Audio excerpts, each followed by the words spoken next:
ان کی یاد میں ایک خصوصی خطبے کے لیے ہم جمع ہیں. خصوصی خطبہ تو ہو چکا ہے.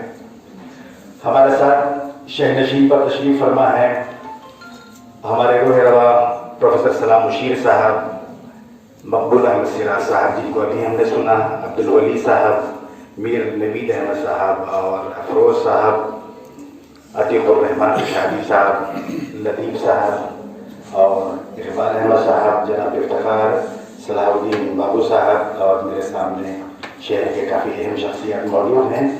اور ہمارے ساتھ تشریف فرما ہیں عبدالرحیم اقبال صاحب کے بھائی, چھوٹے بھائی عبداللہ کلیم, جنہوں نے اپنی پوری توانائی ان اداروں کی نگرانی میں اپنے ساتھیوں کے ساتھ, ہم خیال دوستوں کے ساتھ لگائی ہے اور اس کا نقشہ بدل رہا ہے. امید کی جانی چاہیے کہ آنے والے سالوں میں یہاں اور بھی بہتر طور پہ تبدیلیاں آئیں گی. میں بات شروع کرتا ہوں عبدالرحیم اقبال صاحب سے, جن کی یاد میں ہم یہاں ایک خطبہ یعنی ایک میموریل لیکچر کا اہتمام کر رہے ہیں. میموریل لیکچر کا اہتمام کرنا, جیسا کہ ابھی ہمارے ساتھی شفیق احمد نے اظہار عقیدت کے طور پہ جو ایک تحریر یہاں ہمارے روبرو پیش کی, اس میں لکھا انہوں نے کہ اپنے محسنوں کو, ہمارے ساتھ اچھا سلوک کرنے والوں کو یاد رکھنا اور ان کی یاد کو دہرانا زندہ قوموں کے مزاج کو عکاسی کرتا ہے, زندہ قوموں کی مزاج کی عکاسی کرتا ہے. بھول جانا اس زمانے کی روش ہے, اس زمانے کی عادت ہے, اور بھولنے والوں میں ہم لوگ نمبر 1 پہ آتے ہیں. اچھے کام کرنے والوں کو نظر انداز کرنا, اس کی تیز رفتار کو پکڑ کر پیچھے ڈھکیلنے میں ہم آگے ہیں, مگر ہمارے ساتھ جس نے اچھا سلوک کیا, جس نے اچھے کام میں اپنی حصہ داری نبھائی, جس نے اپنے اخلاق سے, عمل سے, اوصاف سے سب کو انسپائر کیا, ترغیب دلائی, ایسے شخص کو یاد کرنا ایک اچھے صالح معاشرے کی مثال ہے. ہمیں خوشی اس بات کی ہے کہ ہم اس معاشرے کا حصہ ہیں جہاں ہم اپنے محسنوں کو یاد کرتے ہیں. جیسے دیگر ہمارے ساتھی ہیں, ان کے ساتھ میرا بھی بڑا اچھا وقت رہا. میں اخبارات کے لیے لکھتا ہوں ٹوٹی پھوٹی تحریریں, مگر ہر چاشمہ جو میری تحریر روزنامہ سالار میں شائع ہوتی ہے, بہت ہی کم خطر شناس ریاست بھر میں ہیں جو عادت کے اعتبار سے مجھے جو لکھا ہے اچھا یا برا اس پہ اپنی رائے دیتے ہیں. اس میں ہمارے رحیم بھائی بھی تھے.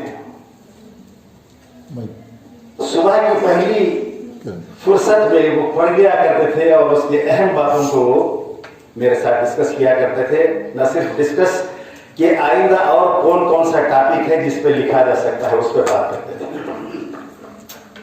ہمیشہ میں نے ان کو بہت ہی زندہ دل پایا, بہت ہی فیملی اورینٹڈ وہ رہے. انہوں نے اپنے تمام کنبے کی بھائیوں بہنوں کی پرورش میں بھی اپنی توانائی لگائی. ایک متحد خاندان جس کو کہتے ہیں کہ جوائنٹ یونائٹڈ فیملی آج بہت کم دیکھی جاتی ہے, کیونکہ بھائی بھائی سے خاک کھاتا ہے. ایسے سماج میں ہم جیتے ہیں, مگر وہ ایک نمونہ رہے. اور ان کا رویہ سلوک دوستوں کے ساتھ بھی بہت اچھا, محبتوں کا, شفقتوں کا رہا. جب ہم ایک وزٹ کے لیے کلکتہ گئے تھے, میرے ساتھ ایک طرف سلام صاحب بیٹھے ہوئے تھے اور دوسری طرف رحیم اقبال صاحب, بیچ میں سینڈوچ ہو گیا تھا. درمیان میں سارا راستہ ہوائی جہاز میں وہ بتا رہے تھے کہ یہ کیمپس میں کیا کیا ہونا چاہیے. ان کی ایک بات اہم یہ ہے کہ ہماری اپنی کمیونٹی میں آئندہ کا کم سوچا جاتا ہے. ریسرچ اور ڈیولپمنٹ کے بارے میں وہ بہت زیادہ سنجیدہ تھے کہ ہمارے پاس اس طرح کا ایک انسٹیٹیوشن ہو جس میں ہمارے مسائل کو ہم بغور اس کا جائزہ لیں اور ایک دم نہ صحیح آہستہ آہستہ ان مسائل کو حل کرنے کے لیے ہم اپنی طور پر کوششیں کریں اور یہ کوششیں لوگوں میں بھی اس کو عام کریں. ریسرچ اینڈ ڈیولپمنٹ آرگنائزیشن ہونا چاہیے. انہوں نے مجھے کہا کہ تمہاری دلچسپی تھوڑی کم نظر آتی ہے اداروں کے ساتھ, تمہاری یہ ذمہ داری ہے, تمہاری شخصیت ایک امانت ہے, ہم لوگوں کے لیے بھی امانت ہے, اداروں کے لیے بھی امانت ہے, اور اس امانت میں خیانت کرنا